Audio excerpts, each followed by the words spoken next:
ನಮಸ್ಕಾರ, ನಮ್ಮ ಬೆಂಗಳೂರಿಗೆ ಸ್ವಾಗತ. ನಾನು ಚೈತ್ರ ರಾಜ್. ಸ್ಯಾಂಡಲ್ವುಡ್ ಖ್ಯಾತ ನಟ ಕಿಚ್ಚ ಸುದೀಪ್ ಮನೆಗೆ 2 ಅನಾಮಧೇಯ ಬೆದರಿಕೆ ಪತ್ರಗಳು ಬಂದಿವೆ. ಪತ್ರದಲ್ಲಿ ನಟ ಸುದೀಪ್ ಖಾಸಗಿ ವಿಡಿಯೋ ಬಗ್ಗೆ ಉಲ್ಲೇಖ ಮಾಡಲಾಗಿದೆ. ಪತ್ರಗಳು ಸಂಚಲನ ಸೃಷ್ಟಿ ಮಾಡಿದೆ. ಪತ್ರದಲ್ಲಿ ಏನಿದೆ, ಸುದೀಪ್ ಏನ್ ಹೇಳಿದ್ರು, ಬನ್ನಿ ನೋಡೋಣ.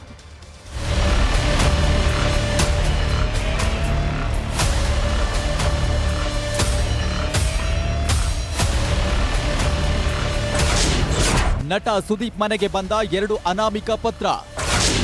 ಖಾಸಗಿ ವಿಡಿಯೋ ರಿಲೀಸ್ ಮಾಡುವ ಬೆದರಿಕೆ. ರಾಜ್ಯ ರಾಜಕಾರಣದಲ್ಲಿ ಖಾಸಗಿ ಸಿಡಿ ಬಿಡುಗಡೆ ಮಾಡಿ ಸಂಕಷ್ಟಕ್ಕೆ ಸಿಲುಕಿಸುವುದು ಇತ್ತೀಚೆಗೆ ನಡೆಯುತ್ತಿರುವ ರಾಜಕಾರಣ. ಆದ್ರೆ ಇದೀಗ ಸ್ಯಾಂಡಲ್ವುಡ್ ನಟ ಖಾಸಗಿ ಕ್ಷಣಗಳ ಸಿಡಿ ಬಿಡುಗಡೆ ಮಾಡ್ತಿವೆ ಎನ್ನುವ ಬೆದರಿಕೆ ಪತ್ರ ಬಂದಿದ್ದು, ಈ ಬಗ್ಗೆ ದೂರು ದಾಖಲಾಗಿದೆ.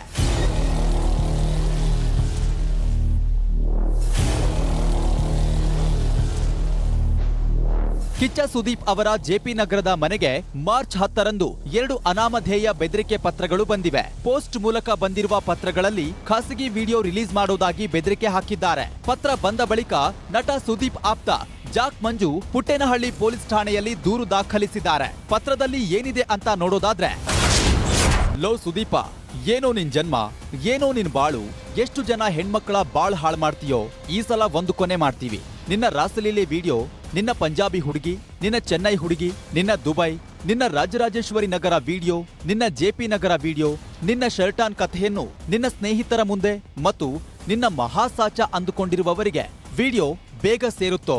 ನೀನು ಕ್ರಿಕೆಟ್ ಆಡು, ಇದು ಹೆದರಿಸ್ತಿಲ್ಲ, ಬ್ಲಾಕ್ ಮೇಲ್ ಅಲ್ಲ. ಮೇಕಪ್ ಇಲ್ಲದೆ ಇರೋ ನಿನ್ನ ನಿಜವಾದ ಮುಖ ಜನರಿಗೆ ಗೊತ್ತಾಗ್ಬೇಕು. ಪ್ರೊಡ್ಯೂಸರ್ಗೆ ಹೊಟ್ಟೆ ಉರಿಸಿದ್ರೆ ಸುಮ್ನೆ ಇರ್ತಾರೇನೋ? ಈ ರೀತಿಯಾಗಿ ಖಾಸಗಿ ವಿಡಿಯೋ ರಿಲೀಸ್ ಮಾಡೋದಾಗಿ ಬೆದರಿಕೆ ಪತ್ರ ಬಂದಿದೆ. ಈ ಪತ್ರ ಬರೆದಿದ್ದು ಯಾರು, ಈ ಪತ್ರದಲ್ಲಿ ಉಲ್ಲೇಖ ಮಾಡಿರುವ ಸ್ಥಳಗಳಿಗೂ ಸುದೀಪ್ಗೂ ಏನ್ ಸಂಬಂಧ ಅನ್ನೋ ಬಗ್ಗೆ ಸ್ಯಾಂಡಲ್ವುಡ್ ನಲ್ಲಿ ಸಂಚಲನ ಸೃಷ್ಟಿಸಿದೆ. ಈ ಪತ್ರದ ಹಿಂದಿನ ಉದ್ದೇಶವೇನು? ನಿಜಕ್ಕೂ ವಿಡಿಯೋಗಳು ಇವೆಯಾ ಅಥವಾ ಕೇವಲ ಬೆದರಿಕೆ ಮಾತ್ರನಾ ಅನ್ನೋದು ಕೂಡ ಪ್ರಶ್ನೆಯಾಗಿದೆ. ಇದಕ್ಕೆ ಪ್ರತಿಕ್ರಿಯಿಸಿರುವ ನಟ ಸುದೀಪ್, ಅಡ್ರೆಸ್ ಗೊತ್ತಿದ್ದು ಪತ್ರ ಬರೆದಿದ್ದಾರೆ, ಬರೆದವರು ಯಾರು ಅನ್ನೋದು ಕೂಡ ಗೊತ್ತಿದೆ, ಸರಿಯಾದ ರೀತಿಯಲ್ಲೇ ಉತ್ತರ ಕೊಡ್ತೀನಿ ಅಂತ ಕಾನೂನು ಸಮರದ ಎಚ್ಚರಿಕೆ ಕೊಟ್ಟಿದ್ದಾರೆ. ಅಡ್ರೆಸ್ ಗೊತ್ತಿದೆ, ಹಾಕಿದ್ದಾರೆ, ಲೆಟರ್ ಪೋಸ್ಟ್ ಮಾಡಿದ್ದಾರೆ, ಬರುತ್ತೆ. ಆ ವಿಚಾರನೂ ಹೊರಗಡೆ ಬರುತ್ತೆ. ತೆಗಿತೀನಿ, ಹೊರಗಡೆ ತೆಗಿದೇನಂತೂ ನಾನು ಸುಮ್ಮನೆ ಇರೋದಿಲ್ಲ. ಯಾರೋ ಮಾಡಿರೋ ಲೆಟರ್, ಪೋಸ್ಟ್ ಮಾಡಿರೋ ಲೆಟರ್ಗೆ ಯಾವ ರೀತಿ ಉತ್ತರ ಕೊಡ್ಬೇಕು ಆ ಕೊಟ್ಟೆ ಕೊಡ್ತೀನಿ. ಕೊಡದಲ್ಲಂತೂ ನಾನು ಸುಮ್ಮನೆ ಇರೋದಿಲ್ಲ. ಯಾಕಂತಂದ್ರೆ ಅದು ಬೇರೆಯವ್ರಿಗೂ ಒಂದು ಪಾಠ ಆಗ್ಬೇಕಾಗುತ್ತೆ. 100% ಈಗಲೇ ಹೇಳ್ತಾ ಇದೀನಿ, ಇದಕ್ಕೂ ಪಾಲಿಟಿಕ್ಸ್ಗೂ ಸಂಬಂಧ ಇಲ್ಲ. ನಮ್ಮ ಚಿತ್ರರಂಗದಲ್ಲಿ ಇರೋರ್ದೇ ಕೆಲವ್ರದ್ದು. ಅದು ಕೂಡ ನನಗೆ ಯಾರು ಅಂತಾನೂ ಗೊತ್ತು. ಬಟ್ ಇವತ್ತು ನಾನು ಮಾತಾಡಕ್ ಹೋಗೋದಿಲ್ಲ. ಯಾಕಂತಂದ್ರೆ ಅದು ಯಾವ ರೂಟಲ್ಲಿ ಬರ್ಬೇಕು ಅದೇ ರೂಟಲ್ಲೇ ಬರಲಿ. ಅಂಡ್ ಒಂದು ತಿಳ್ಕೊಳ್ಳಿ, ನಾನು ಯಾವುದಕ್ಕೂ ಹೆದರೋನಲ್ಲ. ಬೆದರಿಕೆ ಪತ್ರ ಸಂಬಂಧ ದೂರು ದಾಖಲಿಸಿಕೊಂಡಿರುವ ಪುಟ್ಟೇನಹಳ್ಳಿ ಪೊಲೀಸರು ತನಿಖೆ ಆರಂಭಿಸಿದ್ದಾರೆ. ಪತ್ರದ ಮೂಲ ಯಾವುದು, ಯಾವ ಪೋಸ್ಟ್ನಿಂದ ಲೆಟರ್ ಬಂದಿದೆ, ಎಲ್ಲವನ್ನೂ ಪರಿಶೀಲನೆ ಮಾಡುವುದಕ್ಕಾಗಿ ಸಿಸಿಬಿಗೆ ಕೇಸ್ ವರ್ಗಾವಣೆ ಆಗಿದೆ. ಪುಟ್ಟೇನಹಳ್ಳಿ ಪೊಲೀಸ್ ಸ್ಟೇಷನ್ ವ್ಯಾಪ್ತಿಯಲ್ಲಿ ಒಂದು ಎಫ್ಐಆರ್ ದಾಖಲಾಗಿದೆ. 79/23 crime number under sections 504, 506, 120B of IPC. ಇದರಲ್ಲಿ ಫಿರ್ಯಾದಿದಾರರು ಮಂಜು ಅಂತ ಅವರು ಕಂಪ್ಲೇಂಟ್ ಕೊಟ್ಟಿದ್ದಾರೆ ದಟ್ ಆಕ್ಟರ್ ಸುದೀಪ್ ಮನೆಯಲ್ಲಿ ಒಂದು ಲೆಟರ್ ಬಂದಿದೆ. ಅದರಲ್ಲಿ ಥ್ರೆಟ್ನಿಂಗ್ ಮೆಸೇಜ್ ಇದೆ, ಮತ್ತೆ ಅದರಲ್ಲಿ ಅವಾಚ್ಯದಿಂದ ಕೂಡ ಬೈದಿದ್ದಾರೆ. ಮತ್ತೆ ಆ ಥ್ರೆಟ್ ಇರೋದ್ರಿಂದ ಕಂಪ್ಲೇಂಟ್ ಕೊಟ್ಟು ಎಫ್ಐಆರ್ ದಾಖಲು ಮಾಡಿಸಿದ್ದಾರೆ. ಮತ್ತೆ ಇದರಲ್ಲಿ ಯಾರ ಲೆಟರ್ ಕಳಿಸಿದ್ದಾರೆ ಅವರು ಇನ್ನೂ ಅನ್ನೋನ್ ಇದ್ದಾರೆ. ಮತ್ತೆ ಇದು ಪತ್ತೆ ಮಾಡಿ ನಾವು ಮುಂದೆ ತನಿಖೆ ಮಾಡ್ತೀವಿ. ವಿಧಾನಸಭಾ ಚುನಾವಣಾ ರಾಜಕೀಯ ಕಾವಿನ ನಡುವೆ ಬೆದರಿಕೆ ಪತ್ರ ಬಂದಿದ್ದು ಭಾರಿ ಕುತೂಹಲ ಕೆರಳಿಸಿದೆ. ಪತ್ರದ ಹಿಂದಿನ ಮಾಸ್ಟರ್ ಮೈಂಡ್ ಯಾರು ಅನ್ನೋದು ಗೊತ್ತು. ಇದು ರಾಜಕಾರಣಕ್ಕೆ ಸಂಬಂಧಿಸಿದ್ದಲ್ಲ ಅಂತ ಸುದೀಪ್ ಹೇಳಿದ್ದಾರೆ. ತನಿಖೆ ವೇಳೆ ಸುದೀಪ್ ಅನುಮಾನಿತರ ಬಗ್ಗೆ ಮಾಹಿತಿ ನೀಡಬೇಕಾಗಿದ್ದು, ಆ ಬಳಿಕ ತನಿಖೆ ಕೈಗೊಳ್ಳಬೇಕಾಗಿದೆ. Manjunath N, crime bureau, news 18. Silicon city ಬೆಂಗಳೂರಿನಲ್ಲಿ ಇತ್ತೀಚೆಗೆ ರೋಡಲ್ಲೇ ಹೊಡೆದಾಡಿಕೊಳ್ತಿದ್ದಾರೆ. ಇದೀಗ ಕೇವಲ ಕಾರ್ನಲ್ಲಿ ಜೋರಾಗಿ ಮ್ಯೂಸಿಕ್ ಹಾಕಿದ್ರು ಅನ್ನೋ ಕಾರಣಕ್ಕೆ ಕುಸ್ತಿ ನಡೆದಿದೆ. ಎಲ್ಲಿ ಏನಿದು ಮ್ಯೂಸಿಕ್ ಕುಸ್ತಿ ಕೊಲೆ ನೋಡಿ. ಮ್ಯೂಸಿಕ್ ವಿಚಾರಕ್ಕೆ ಜಗಳ, ಗಾಯಾಳು ಸಾವು, ಮನ ಬಂದಂತೆ ಹಲ್ಲೆ ನಡೆಸಿ ಕೊಂದ ಟೆಕ್ಕಿಗಳು.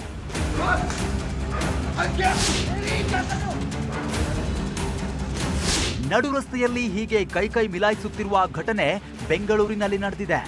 4-5 ಜನರು ಬೀದಿಯಲ್ಲಿ ಹೊಡೆದಾಡ್ತಿದ್ದಾರೆ. ಇಬ್ಬರು ಟೆಕ್ಕಿಗಳು ಓರ್ವ ವ್ಯಕ್ತಿ ಮೇಲೆ ಮುಗಿಬಿದ್ದು ಹಲ್ಲೆ ನಡೆಸುತ್ತಿದ್ದಾರೆ. ಈ ಘಟನೆ ನಡೆದಿದ್ದು ಏಪ್ರಿಲ್ 2ರ ರಾತ್ರಿ HL ಬಳಿ ವಿಜ್ಞಾನ ನಗರದಲ್ಲಿ ನಡೆದಿರುವ ಘಟನೆ ಇದು. ಲಾಯ್ಡ್ ನೇಮಪ್ಪ ಎಂಬುವವರು ಗಂಭೀರವಾಗಿ ಗಾಯಗೊಂಡು ಆಸ್ಪತ್ರೆ ಸೇರಿದ್ದವರು ಕಳೆದ ರಾತ್ರಿ ಚಿಕಿತ್ಸೆ ಫಲಿಸದೆ ಸಾವನ್ನಪ್ಪಿದ್ದಾರೆ.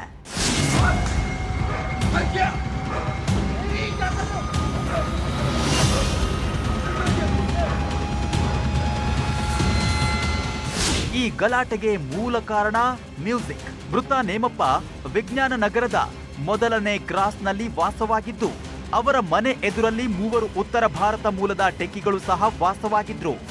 ಏಪ್ರಿಲ್ 2ರಂದು ರಾತ್ರಿ ಟೆಕ್ಕಿಗಳು ಮನೆ ಮುಂಭಾಗದ ರಸ್ತೆಯಲ್ಲಿ ಕಾರು ನಿಲ್ಲಿಸಿಕೊಂಡು ಪಾರ್ಟಿ ಮಾಡ್ತಿದ್ರಂತೆ. ಈ ವೇಳೆ ಕಾರಿನಲ್ಲಿ ಜೋರಾಗಿ ಮ್ಯೂಸಿಕ್ ಇಟ್ಟು ಸೌಂಡ್ ಕೊಟ್ಟಿದ್ರಂತೆ. ಮ್ಯೂಸಿಕ್ ಸೌಂಡ್ ಜೋರಾಗಿರೋದ್ರಿಂದ ಬೇಸರಗೊಂಡ ನೇಮಪ್ಪ ಟೆಕ್ಕಿಗಳಿಗೆ ಬುದ್ಧಿ ಹೇಳಲು ಮುಂದಾಗಿದ್ದಾರೆ. ಮನೆಯಿಂದ ಹೊರಬಂದ ನೇಮಪ್ಪ ಮನೆಯಲ್ಲಿ ಅನಾರೋಗ್ಯ ಪೀಡಿತ ವಯಸ್ಸಾದ ವ್ಯಕ್ತಿಗಳಿದ್ದಾರೆ, ಸ್ವಲ್ಪ ಸೌಂಡ್ ಕಡಿಮೆ ಮಾಡಿ ಅಂತ ಬುದ್ಧಿ ಮಾತು ಹೇಳಿ ಹೊರಟ್ರಂತೆ. ಇದಾದ ಬಳಿಕ ಕೆಲವೇ ನಿಮಿಷಗಳಲ್ಲಿ ನೇಮಪ್ಪ ಮನೆಗೆ ನುಗ್ಗಿದ ಟೆಕ್ಕಿಗಳ ಗುಂಪು ಮನೆ ಮೇಲೆ ಕಲ್ಲು ತೂರಿ ಗಲಾಟೆ ಮಾಡಿದ್ದಾರೆ. ಈ ವೇಳೆ ಮನೆಯಿಂದ ಹೊರಬಂದ ನೇಮಪ್ಪಗೆ ಟೆಕ್ಕಿಗಳು ಕೈಯಿಂದ ಮುಖ, ಕಣ್ಣು ಹಾಗೂ ಮೈ ಮೇಲೆ ಹಲ್ಲೆ ನಡೆಸಿದ್ದಾರೆ. ಇನ್ಸಿಡೆಂಟ್ ಆಗಿ ಇಮಿಡಿಯೇಟ್ ಆಗಿ ಒಂದೇ ದಿವಸದಲ್ಲಿ ಆತ ಮೃತಪಟ್ಟಿರೋದ್ರಿಂದ ನಾವು ಈಗ ಆ ಕೇಸನ್ನು ಏನು ಮೊದಲು ಕೇಸ್ ರಿಜಿಸ್ಟರ್ ಆಗಿತ್ತು ಆ ಕೇಸನ್ನು ನಾವೀಗ 302 ಮರ್ಡರ್ ಕೇಸ್ಗೆ ಕನ್ವರ್ಟ್ ಮಾಡಿಕೊಂಡು ತನಿಖೆಯನ್ನು ಮುಂದುವರಿಸ್ತೀವಿ. ಅವರಿಬ್ಬರು ಕೂಡ ಅಣ್ಣ ತಮ್ಮ, ಮೂಲತಃ ನಾರ್ತ್ ಇಂಡಿಯನ್ಸ್ ಅವರು. ಅದರಲ್ಲಿ ಒಬ್ಬನ ನಾವು ಈಗ ಅರೆಸ್ಟ್ ಮಾಡಿದ್ವಿ, ಇನ್ನೊಬ್ಬನ ನಾವು ಅರೆಸ್ಟ್ ಮಾಡೋದು ಬಾಕಿ ಇದೆ. ಇಬ್ಬರು ಕೂಡ ಅಣ್ಣ ತಮ್ಮಂದರು. ಈಗ ತಮ್ಮನ್ನ ಅರೆಸ್ಟ್ ಮಾಡಿದ್ವಿ, ಈಗ ಅಣ್ಣನ ಅರೆಸ್ಟ್ ಮಾಡೋದು ಬಾಕಿ ಇದೆ. ಮೊದಲಿಗೆ ಹಲ್ಲೆ ಪ್ರಕರಣ ದಾಖಲಿಸಿಕೊಂಡ HAL ಪೊಲೀಸರು ಈಗ ಕೊಲೆ ಪ್ರಕರಣ ದಾಖಲಿಸಿಕೊಂಡು ಓರ್ವನನ್ನ ಬಂಧಿಸಿದ್ದಾರೆ. ಮತ್ತೊಬ್ಬ ಟೆಕ್ಕಿ ಪರಾರಿಯಾಗಿದ್ದು HAL ಪೊಲೀಸರು ಆರೋಪಿಗೆ ಶೋಧ ನಡೆಸಿದ್ದಾರೆ. ಸಣ್ಣ ವಿಚಾರಕ್ಕೆ ಒಬ್ಬರ ಜೀವವೇ ಬಲಿಯಾಗಿದ್ದು ದುರಂತವೇ ಸರಿ. Muniraju, crime bureau, news 18.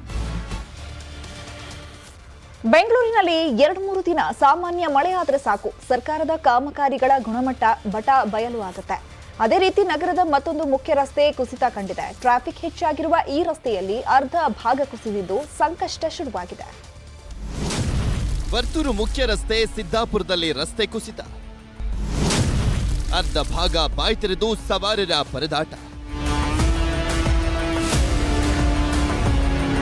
ಬೆಂಗಳೂರಿನಲ್ಲಿ ನಿನ್ನೆ ಸುರಿದ ಮಳೆಗೆ ನಗರದ ಹಲವು ಭಾಗಗಳಲ್ಲಿ ಅವ್ಯವಸ್ಥೆ ಉಂಟಾಗಿತ್ತು.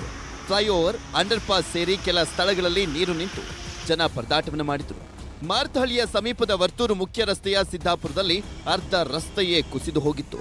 ಕಾಡುಗೋಡಿ, ವೈಟ್ ಫೀಲ್ಡ್, ವರ್ತೂರು ಮಾರ್ಗವಾಗಿ ಸಂಚಾರ ಮಾಡುವ ವಾಹನ ಸವಾರರು ಟ್ರಾಫಿಕ್ ಸಮಸ್ಯೆಗೆ ತುತ್ತಾಗಿದ್ರು. ಕಳಪೆ ಕಾಮಗಾರಿಯಿಂದ ಇವತ್ತು ಜನಗಳಿಗೆ ಬಹಳ ತೊಂದರೆ ಆಗ್ತಾ ಇದೆ. ರಸ್ತೆ ಕೂಡ ಬಿರುಕು ಬಿಟ್ಟಿರೋದನ್ನು ನಾವು ಇವತ್ತು ನೋಡ್ಬೋದು. ಮತ್ತೆ ಅರ್ಧ ರಸ್ತೆಯಲ್ಲೇ ಇವತ್ತು ವಾಹನಗಳು ಓಡಾಡುವಂಥ ಪರಿಸ್ಥಿತಿ ಉಂಟಾಗಿದೆ. ಈ ಕಳಪೆ ಕಾಮಗಾರಿಯನ್ನು ತಕ್ಷಣ ತನಿಖೆ ಮಾಡಬೇಕು. ಮತ್ತು ಇದಕ್ಕೆ ಸಂಬಂಧಪಟ್ಟ ಯಾರು ಅಧಿಕಾರಿಗಳಿದ್ದಾರೆ ಮತ್ತು ಯಾರು ಕಾಂಟ್ರಾಕ್ಟುಗಳಿದ್ದಾರೆ ಅವ್ರ ಮೇಲೆ ತಕ್ಷಣ ಒಂದು ಕಾನೂನು ಕ್ರಮ ತಗೋಬೇಕು. ಕಳೆದ 1-2 ತಿಂಗಳುಗಳ ಹಿಂದೆ ಕಾವೇರಿ ಪೈಪ್ಲೈನ್ ಅಳವಡಿಕೆ ಮಾಡೋಕೆ ಇಲ್ಲಿನ ಅರ್ಧ ರಸ್ತೆಯನ್ನ BWSSB ಅಗೆದು ಹಾಕಿತ್ತು. ಆಗಲೂ ಟ್ರಾಫಿಕ್ ಸಂಕಷ್ಟ ಮಿತಿಮೀರಿತ್ತು. ಜನರಿಗೆ ಸಹಕಾರಿಯಾಗುವ ಯೋಜನೆ ಅನ್ನುವ ಕಾರಣಕ್ಕೆ ಜನರು ಸಹಿಸಿಕೊಂಡಿದ್ರು. ಕಾಮಗಾರಿ ಮುಗಿಸಿ ಸಾರ್ವಜನಿಕ ಬಳಕೆಗೆ ಅನುವನ್ನ ಮಾಡಿಕೊಡಲಾಗಿತ್ತು. ಇದೀಗ ನಿನ್ನೆ ಸುರಿದಂತ ಮಳೆಗೆ ರಸ್ತೆಯ ಕೆಲ ಭಾಗದ ಮಣ್ಣು ಕುಸಿದಿದ್ದು ಅರ್ಧ ಭಾಗ ಬಾಯಿ ತೆರೆದಿದೆ. ಜಲಮಂಡಳಿ ಅಧಿಕಾರಿಗಳನ್ನ ಸಂಪರ್ಕ ಮಾಡಿದಾಗ ಈ ರೀತಿ ಎಲ್ಲಿಯೂ ಕೂಡ ಆಗಿರಲಿಲ್ಲ, ಇಲ್ಲಿನ ಸಮಸ್ಯೆಯನ್ನ ಬಗೆಹರಿಸುತ್ತೇವೆ ಅಂತ ಹೇಳಿದ್ದಾರೆ. ನಾನು ನಾರ್ತ್ ಕಡೆ ನೀವು ಹೇಳಿದ್ರೆ ಕಂಪ್ಲೇಂಟ್ ನಮಗೆ ಖಂಡಿತ ಬಂದಿಲ್ಲ. ಆಮೇಲೆ ಆರೋಪ ಮಾಡಿದ್ರೆ ಖಂಡಿತ ಆರೋಪ ಮಾಡ್ತಾರೆ. ನಾನು ನೋಡಿದ್ದೀನಿ, ಅದು ಸುಮ್ಮನೆ ಸಣ್ಣ ವಿಷಯಕ್ಕೂ ಆರೋಪ ಮಾಡಿದ್ದಾರೆ. ಜಲಮಂಡಳಿ ಕಾಮಗಾರಿಗಳಿಂದ ಜನರಿಗೆ ತೊಂದರೆ. ಆ ಬಳಿಕ ಕಾಮಗಾರಿ ಮುಗಿದ ಮೇಲೂ ಕೂಡ ಜನರಿಗೆ ಸಮಸ್ಯೆಗಳು. ತರಾತುರಿಯಲ್ಲಿ ಹಾಗೂ ಕಳಪೆ ಗುಣಮಟ್ಟದ ಕಾಮಗಾರಿಯಿಂದ ಪ್ರಮುಖ ರಸ್ತೆಯೊಂದು ಅರ್ಧ ಕುಸಿದಿದೆ. ಇದನ್ನ ಸರಿಪಡಿಸದಿದ್ರೆ ಮುಂದೆ ಪೂರ್ತಿ ರಸ್ತೆಯೇ ಕುಸಿಯುವಂತ ಆತಂಕ ಎದುರಾಗಿದೆ. ರಂಜನ್ ಚಿರ್ಲಾಲ್, ನ್ಯೂಸ್ 18, ಬೆಂಗಳೂರು. ಸದಾ ಗ್ರಾಹಕರಿಂದ ಕಂಗೊಳಿಸುತ್ತಿದ್ದ ಜಯನಗರ BDA ಕಾಂಪ್ಲೆಕ್ಸ್ ಇದೀಗ ಖಾಲಿ ಹೊಡಿತಾ ಇದೆ. ಫುಟ್ಪಾತ್ ಮೇಲಿದ್ದ ಅಂಗಡಿ ತೆರವುಗೊಳಿಸಿದ BBMP ಆನಂತರ ಶಾಪ್ಗೆ ಜಾಗ ಗುರುತಿಸದೇ ಇರೋದ್ರಿಂದ ವರ್ತಕರು ಕಂಗಾಲಾಗಿದ್ದಾರೆ. ಅಸ್ಲಿಗೆ ಏನಾಯ್ತು ನೋಡಿ.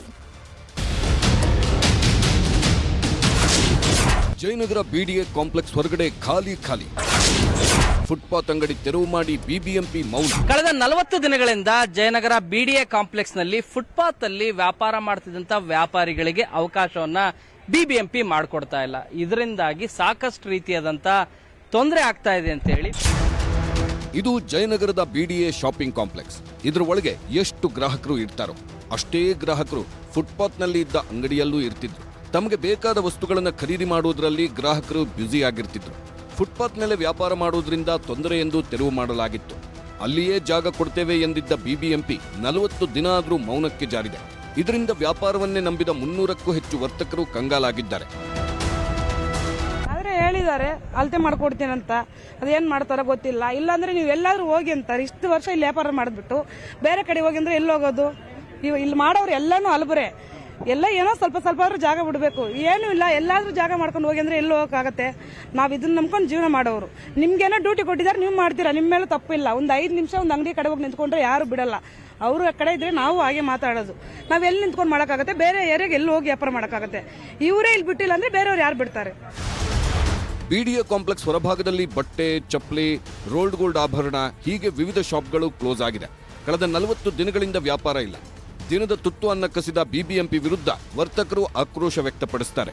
ಗ್ರಾಹಕರಿಗೂ ವ್ಯಾಪಾರಕ್ಕೆ ಅವಕಾಶ ಇರದೆ ಜಯನಗರ ಬಿಡಿಎ ಕಾಂಪ್ಲೆಕ್ಸ್ ಹೊರಗಡೆ ಖಾಲಿ ಹೊಡೆಯುತ್ತಿದೆ. ಇವಾಗ ಎದ್ಬಿಟ್ಟು ಅವರು ಜೋನ್ ಮಾಡಬೇಕು, ಜೋನ್ ಇಡೀ ಬೆಂಗಳೂರಲ್ಲಿ ಎಲ್ಲಾದರೂ ಜೋನ್ ಮಾಡೋರೆ, ಇನ್ನೂವರೆಗೂ ಮಾಡಿಲ್ಲ. ಇಲ್ಲೇ ಫಸ್ಟ್ ಮಾಡಬೇಕು ಅಂತ ಅವ್ರಿಗೆ ನಾವು ಇಲ್ಲಿ ವ್ಯಾಪಾರ ಮಾಡಿದ್ರೆ ಬೇರೆ ಕಡೆ ಕೊಡ್ತಾರೆ ಅಂತ ಅವ್ರೆ. ಮೊನ್ನೆ ಬಂದು ಈ ಕಡೆ ಮಾರ್ಕಿಂಗ್ ಮಾಡಿ 1 ವಾರ ಆಯಿತು, ಇನ್ನೂವರೆಗೂ ನಮ್ಗೆ ಜಾಗನೂ ಕೊಟ್ಟಿಲ್ಲ, ಏನಿಲ್ಲ. ಸುಮಾರು ಒಂದು 60-70 ಲೈಸೆನ್ಸ್ ಇದೆ ಅಷ್ಟೇ ಕೊಡೋದು ಅಂತ ಇದ್ದಾರೆ. ಇನ್ನು ಬೇಜಾನ್ ಜನದು ಲೈಸೆನ್ಸು ಇಲ್ಲ. ಅವ್ರೆಲ್ಲೋ ಬೇರೆ ಕಡೆ ವ್ಯವಸ್ಥೆ ಮಾಡ್ತೀವಿ ಅಂತಾರೆ. ಇವಾಗ ಜಯನಗರಲ್ಲಿ ನಾವು ಬದುಕಿ ವ್ಯಾಪಾರ ಮಾಡಿ ಅವ್ರು ಬಿಟ್ಟು ಬೇರೆ ಕಡೆ ಹೋಗಿ ಅಂದ್ರೆ ಹೆಂಗೆ ಹೋಗೋದು? ಅವ್ರು ಏನು ಹೇಳಿಲ್ಲ, ಬಂದ್ಬಿಟ್ಟು ಎತ್ತು ಅಂತ ಬಂದು ಮಾಷಾರವ್ರು ಆಗ್ಬಿಟ್ಟವ್ರೆ. ಮಾಷಾರವ್ರು ಬಂದು ಎತ್ತಿ ಅಂತ. ರಂಜಾನ್ ಹಬ್ಬ ಸಂದರ್ಭ ಅಂಗಡಿ ಬಂದ್ ಮಾಡುವುದು ಸರಿಯಲ್ಲ. ನಮ್ಮ ಪೂರ್ವಿಕರಿಂದಲೂ ಇಲ್ಲಿಯೇ ವ್ಯಾಪಾರ ಮಾಡುತ್ತಿದ್ದೀವಿ. ಸಂಜೆ 2 ಗಂಟೆ ಆದರೂ ವ್ಯಾಪಾರಕ್ಕೆ ಅವಕಾಶ ಕೊಡಿ ಎಂದು ಫುಟ್ಪಾತ್ ವರ್ತಕರು ಮನವಿ ಮಾಡಿದ್ದಾರೆ. ಇದು ಮಾಡಿದ್ರೆ ಕೆಲಸ ಇವರು ಬಿಬಿಎಂಪಿ ಅವರು ಒಟ್ಟಾಗಿ ಮಾಡಬೇಕು. ಅರ್ಧ ಜನ ಎತ್ತಿಸ್ಬಿಡೋದು, ಅರ್ಧ ಜನ ಕೂರ್ಸೋದು. ಆ ತರಕಾರಿ ಮಾರ್ಕೆಟ್ ಎಲ್ಲ ಏನಿದೆ ಸರ್, ಮಾಡಿದ್ರೆ ಎಲ್ಲ ಕೆಲಸ ಒಂದೇ ಅಲ್ಲ ಮಾಡಬೇಕು.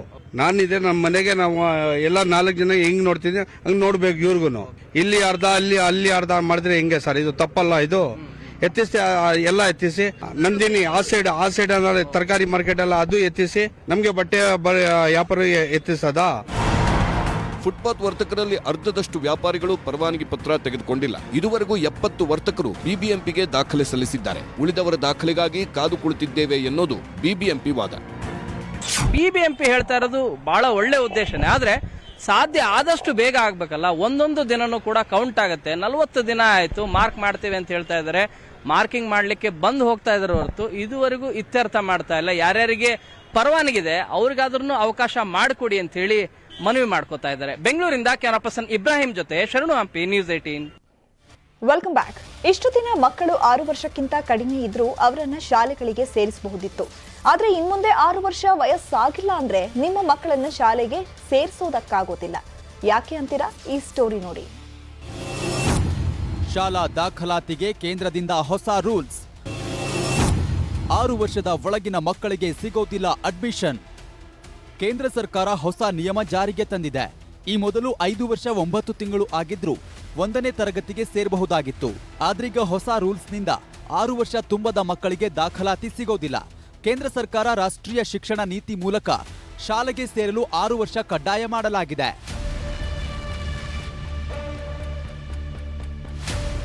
ಪ್ರಸಕ್ತ ಸಾಲಿನಿಂದ ಈ ರೂಲ್ಸ್ ಜಾರಿಯಾಗ್ತಿದೆ. ಇದು ಪೋಷಕರಿಗೆ ತಲೆನೋವು ತಂದಿದೆ. ಯಾಕಂದ್ರೆ 6 ವರ್ಷಕ್ಕೆ 1 ದಿನ ಕಡಿಮೆ ಇದ್ರೂ ಕೂಡ ಮಕ್ಕಳಿಗೆ ಅಡ್ಮಿಷನ್ ಸಿಗೋದಿಲ್ಲ. 1 ವರ್ಷ ಮಕ್ಕಳು ಶಾಲೆಗೆ ಹೋಗದೆ ಶಿಕ್ಷಣದಿಂದ ವಂಚಿತರಾಗಬೇಕಾಗಿದೆ. ಕೇಂದ್ರದ ಈ ಆದೇಶದಿಂದ ಪೋಷಕರು ಕಂಗೆಟ್ಟಿದ್ದಾರೆ. ಇದು ಒಪ್ಪೋದಕ್ಕೆ ಸಾಧ್ಯ ಇಲ್ಲ ಮೇಡಮ್. ಯಾಕಂದರೆ ಎಲ್ಲ ಮಕ್ಕಳು ಇನ್ ಟೈಮಲ್ಲೇ ಹುಡ್ತಾರೆ ಅನ್ನೋದು ಅದು ಸಾಧ್ಯವಾದ ಮಾತಲ್ಲ. ಈಗ ತೊಗೊಂಡ್ರೆ ಹಳ್ಳಿಗಳ ಕಡೆ ಆಗಲಿ ಸಿಟಿಗಳ ಕಡೆ ಆಗಲಿ ಎಲ್ಲ ಕಡೆನೂ ಅದು ಅನ್ವಯಿಸುತ್ತೆ. ಇದೇ ಟೈಮಿಗೆ ಮಕ್ಕಳನ್ನ 6 ವರ್ಷನೇ ತುಂಬಿ ಆಮೇಲೆ ನಾವು ಅಡ್ಮಿಷನ್ ಮಾಡಬೇಕನ್ನೋದು ಈ ರೂಲ್ಸ್ ಸರಿಗಿಲ್ಲ. ಈ ಹೊಸ ನಿಯಮ ಜಾರಿಗೆ ಬರ್ತಿದ್ದ ಹಾಗೆ 6 ವರ್ಷ ತುಂಬಿದ ಮಕ್ಕಳನ್ನ ಅಡ್ಮಿಷನ್ ಮಾಡಿಕೊಳ್ಳಲು ಹೊಸ ಪ್ಲಾನ್ ಮಾಡಿದ್ದು, ಹಣ ಪಡೆಯಲು ಕೆಲವು ಖಾಸಗಿ ಶಾಲೆಗಳು ಪ್ಲಾನ್ ಮಾಡಿವೆ. ಯುಕೆಜಿ ನಂತರ ಫಸ್ಟ್ ಲೆವೆಲ್ ಕ್ಲಾಸ್ ಪರಿಚಯಕ್ಕೆ ಪ್ಲಾನ್ ಮಾಡಿದೆ. 1ನೇ ತರಗತಿ ಹೋಗುವ ಮೊದಲು ಲೆವೆಲ್ 1 ಅಂತ ಕ್ಲಾಸ್ ಮಾಡಿದ್ದಾರೆ. ಆದರೆ ಇತ್ತೀಚೆಗೆ ರಾಜ್ಯ ಸರ್ಕಾರ ಎಲ್ಲ ಮಕ್ಕಳಿಗೂ ಕೂಡ 6 ವರ್ಷ ತುಂಬಿರಲೇಬೇಕು ಅನ್ನತಕ್ಕಂಥದ್ದು ಎಲ್ಲೋ ಒಂದು ಕಡೆ ಒಪ್ಪುವಂಥದ್ದಲ್ಲ.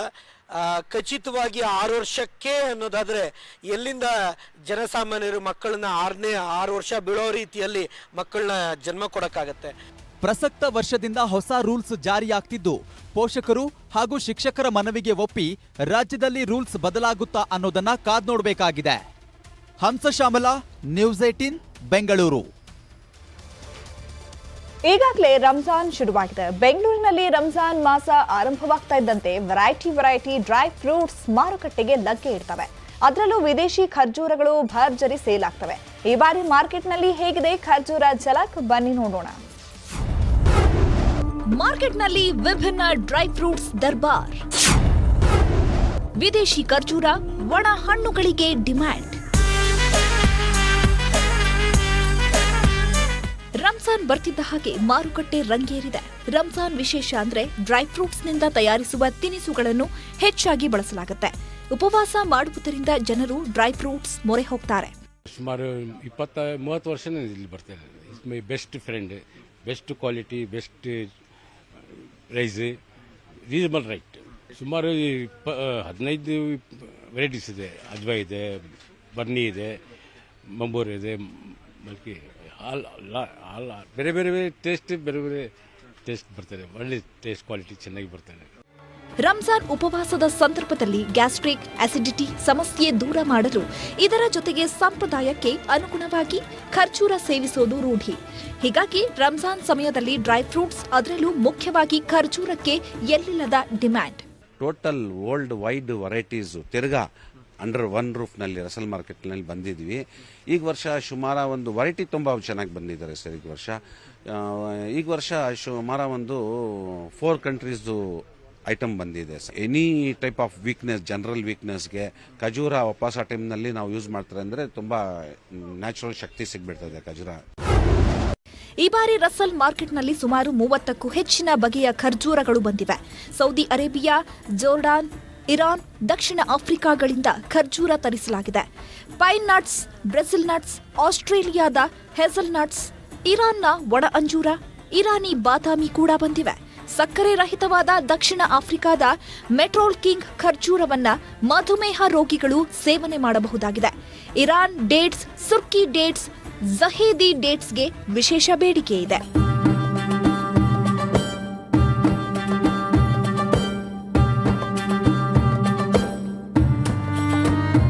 ಆಶಿಕ್ ಮುಲ್ಕಿ, ನ್ಯೂಸ್ 18 ಬೆಂಗಳೂರು. ಸುದ್ದಿ ಮುಂದುವರಿಯುತ್ತೆ ಸ್ಮಾಲ್ ಬ್ರೇಕ್ ಆದ್ಮೇಲೆ.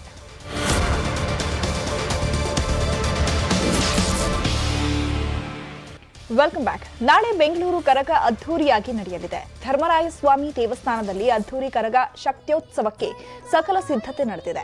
ದೇವಸ್ಥಾನದ ಸುತ್ತಮುತ್ತ 32 ಸಿಸಿಟಿವಿ ಅಳವಡಿಸಿ ಭದ್ರತೆ ಕೈಗೊಳ್ಳಲಾಗ್ತಾ ಇದೆ.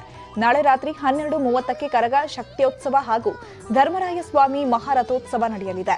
ಅರ್ಚಕ ವಿ ಜ್ಞಾನೇಂದ್ರ ಕರಗ ಹೊರಲಿದ್ದಾರೆ. ಹಲಸೂರು ಗೇಟ್, ಪೇಟೆ, ಆಂಜನೇಯ ಸ್ವಾಮಿ, ರಾಮ ದೇವಾಲಯ, ನಗರ್ತಪೇಟೆ, ಸಿದ್ದಣ್ಣಗಲ್ಲಿ, ಕಬ್ಬನ್ಪೇಟೆ, ಗಾಣಿಗರಪೇಟೆ, ದೊಡ್ಡಪೇಟೆ ಮೂಲಕ ಕೆಆರ್ ಮಾರುಕಟ್ಟೆ ತಲುಪಲಿದೆ. ಮಾರ್ಗದುದ್ದಕ್ಕೂ ಎಲ್ಲಾ ದೇವಾಲಯಗಳಲ್ಲಿ ಪೂಜೆ ಸ್ವೀಕರಿಸಲಾಗುತ್ತೆ. ಇದರ ನಡುವೆ ಮಸ್ತಾನ್ ಸಾಬ್ ದರ್ಗಾಕ್ಕೆ ಭೇಟಿ ನೀಡಲಿದೆ.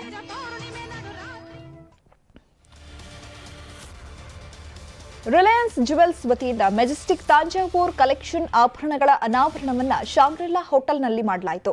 ಅಕ್ಷಯ ತೃತೀಯ ಅಂಗವಾಗಿ ತಮಿಳುನಾಡಿನ ತಾಂಜಾವೂರಿನ ದೇವಾಲಯಗಳು, ಅರಮನೆ, ದರ್ಬಾರ್ ಹಾಲ್ಗಳಿಂದ ಸ್ಫೂರ್ತಿಗೊಂಡು ತಯಾರಿಸಿರುವ ಆಭರಣಗಳನ್ನು ರಿಲಯನ್ಸ್ ಜುವೆಲ್ಸ್ ಅನಾವರಣಗೊಳಿಸಿದೆ. ಈ ವೇಳೆ ತಾಂಜಾವೂರ್ ಕಲೆಕ್ಷನ್ ಆಭರಣಗಳನ್ನು ಧರಿಸಿ ನಟಿ ಜಾನ್ವಿ ಕಪೂರ್ ಹೆಜ್ಜೆ ಹಾಕಿದ್ರು.